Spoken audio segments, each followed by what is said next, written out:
백신 기술을 복제해서 마음껏 생산할 수 있는 길이 열리는 걸까요? 미국 바이든 대통령이 운을 뗐습니다. 화이자나 모더나 등 이 백신 제조법의 열쇠를 전 세계와 공유할 수 있도록 지식재산권 일시 해제를 지지한다고 밝혔는데요. 기념비적인 순간이다. 세계보건기구는 두 손 들고 환영했습니다. 전 세계도 사망자 325만 명이라는 유례없는 팬데믹, 그 종식의 끝이 보일까 기대하고 있는데요. 하지만 미국 대통령도 마음대로 풀 수 있는 건 아니라서 넘어야 할 산은 남아 있습니다. 워싱턴 유승진 특파원이 첫 소식으로 준비했습니다. 예방률과 90%가 넘는 화이자와 모더나 등 코로나19 백신 제약사를 보유한 미국이 지식재산권의 일시적 포기를 지지한다는 뜻을 처음 밝혔습니다. 바이든 대통령은 지재권 면제에 관한 질문에 명확한 지지를 밝혔고 백악관도 입장을 확인했습니다. Our objective is to getting as much supply out into the global community as quickly as possible in the most cost-effective manner as we can.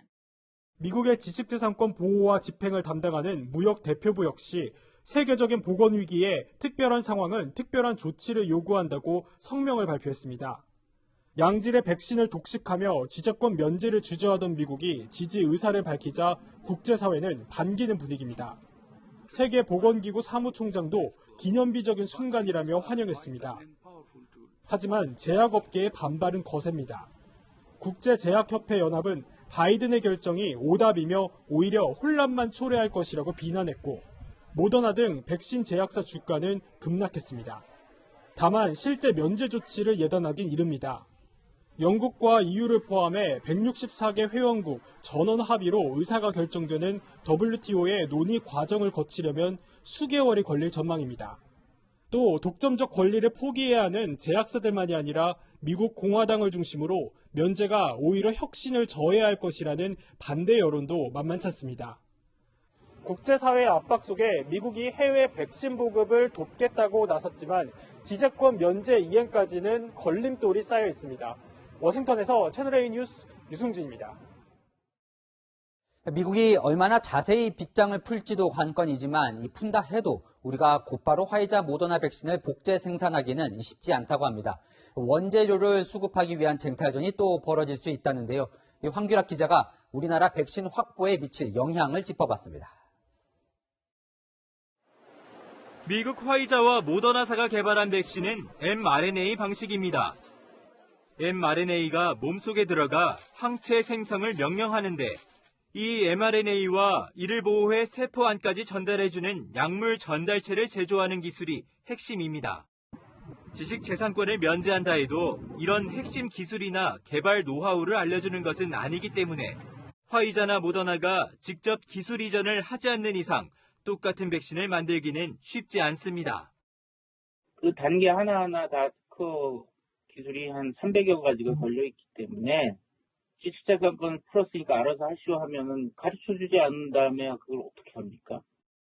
국내 mRNA 생산 설비를 갖춘 제약사 관계자도 자사 미래 먹거리 기술을 어느 제약사가 공개하겠냐며 제한적으로 기술을 공개한다면 국내 제약사에 미치는 영향은 적을 것이라고 밝혔습니다. 또한 mRNA의 원료를 생산하는 업체가 많지 않아 원재료 수급에도 어려움을 겪을 수 있다고 설명했습니다. 노바백스로부터 기술 이전을 받아 코로나19 백신을 생산하는 SK바이오사이언스도 원재료 수급에 어려움을 겪으면서 생산 일정이 지연된 바 있습니다. 다만 이미 mRNA 백신 개발에 나선 국내 업체들의 입장에서는 기술 공유로 개발의 속도를 낼 수 있을 전망입니다. 정부는 향후 국제사회의 진행 상황을 지켜보면서 업계와 대책을 논의하겠다고 밝혔습니다. 채널A 뉴스 황규락입니다. 백신 복제에 희망은 생겼지만 걱정거리도 늘어났습니다. 확산 속도가 더 빠른 이 변이 바이러스가 국내에 본격적으로 상륙했습니다.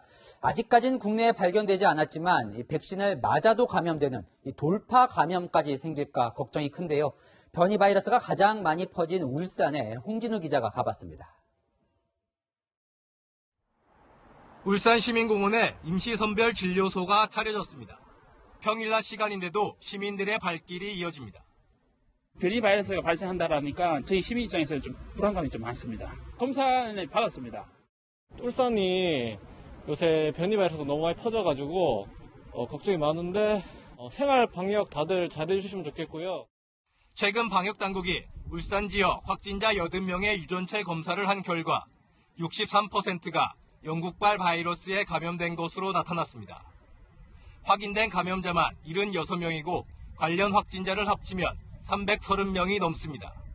전파력이 강한 변이 바이러스가 이미 울산 지역의 우세종으로 자리 잡은 것 아니냐는 우려도 나오고 있습니다. 방역당국은 울산 지역 다중이용시설 종사자들의 선제 검사를 명령하고 기존의 6곳이던 선별검사소를 16곳으로 늘렸습니다. 광범위하게 진단검사와 또 접촉자 조사 관리를 통해서 유행뿐만이 아니라 변이 바이러스 확산을 차단하는 데 주력을 하고 있는 그런 상황입니다. 방역당국은 또 57명의 확진자가 나온 강릉의 외국인 근로자 집단 감염과 관련해서도 변이 바이러스 여부를 분석 중입니다. 정부는 특히 남아공발 변이 바이러스의 경우 백신과 항체 치료제를 무력화하는 만큼 국내 유입과 확산 차단에 집중하고 있다고 밝혔습니다. 채널A 뉴스 홍진우입니다.